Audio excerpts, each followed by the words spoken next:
ఇచ్చిన మాట బ్రతికున్న మనిషితో సమానమంట. మనము ఒక మాట ఇచ్చాము అంటే దేవుడిలాగా అది నిరూపించుకునే వారంగా ఉండాలి.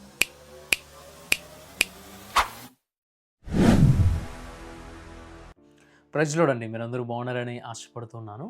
మరొక నూతన అంశంతో మీ అందరిని కలుసుకోవడం చాలా సంతోషంగా ఉంది.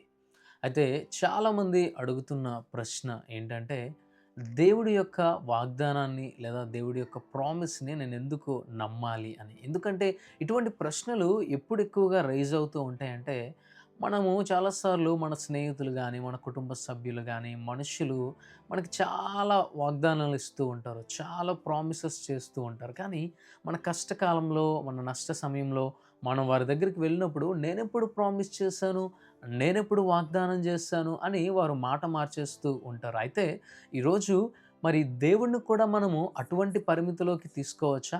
దేవుడు చాలా వాగ్దానాలు మనకు చేసుంటాడు. మరి ఆ వాగ్దానాలు మనం ఎలా నమ్మాలి?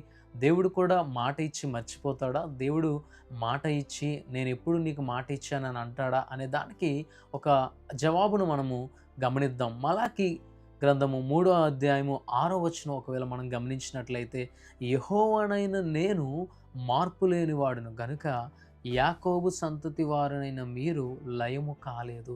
ఇక్కడ ఒక విషయాన్ని మనం గమనించాలి. ఏంటంటే దేవుడు మార్పు లేనివాడు. ఆయన నిన్న, నేడు, నిరంతరము ఏకరీతిగా ఉన్నట్లు మనకు కనిపిస్తూ ఉంది. ఈ మాటను మీరెలా చెప్పగలుగుతారు అంటే, అబ్రహాముకి ఎటువంటి కృపనైతే చూపించాడో దేవుడు, తన కుమారుడైన ఇస్సాకు కూడా అదే కృపని చూపించాడు. అంతేకాకుండా ఇస్సాకు కుమారుడైన యాకోబుకు కూడా అదే కృపను చూపించాడు. యాకోబు కుమారుడైన యోసేపుకు కూడా అదే కృపని చూపించినట్లు మనకు కనిపిస్తూ ఉంది.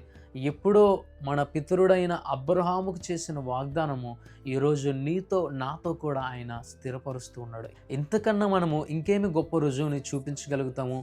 దేవుడు నమ్మకమైన వాడని, ఆయన మార్పు లేనివాడని, ఆయన ఒక మాట ఇస్తే, ఆయన ఒక వాగ్దానము చేస్తే ఆ వాగ్దానము ఎప్పటికీ నిలిచి ఉంటుందని మీ అందరికి ఒక మాట కూడా నేను చెప్పాలని ఆశపడుతూ ఉన్నాను. ఏంటంటే ఈరోజు దేవుడి నుంచి మనం నేర్చుకోవాల్సిన మాట అది ఏంటంటే, ఇచ్చిన మాట బ్రతికున్న మనిషితో సమానమంట. కాబట్టి ఈరోజు దేవుడి నుంచి మనం నేర్చుకోవాల్సింది ఏంటి మనము ఒక మాట ఇచ్చాము అంటే దేవుడిలాగా అది నిరూపించుకునే వారంగా ఉండాలి. ఎందుకంటే ఒక మాటలో మనం కోల్పోయామంటే మన సాక్ష్యాన్ని కోల్పోతాం, మన వ్యక్తిత్వాన్ని కోల్పోతాం, మన పరువునే మనం కోల్పోవడానికి అవకాశం ఉంటుంది. కాబట్టి ఈరోజు మన దేవుడు మార్పు లేనివాడిగా ఉంటూ ఉన్నాడు. కాబట్టి మనము అటువంటి మార్పు లేని వాళ్ళుగా ఉంటూ సమాజానికి ఆదర్శంగా ఉందాం.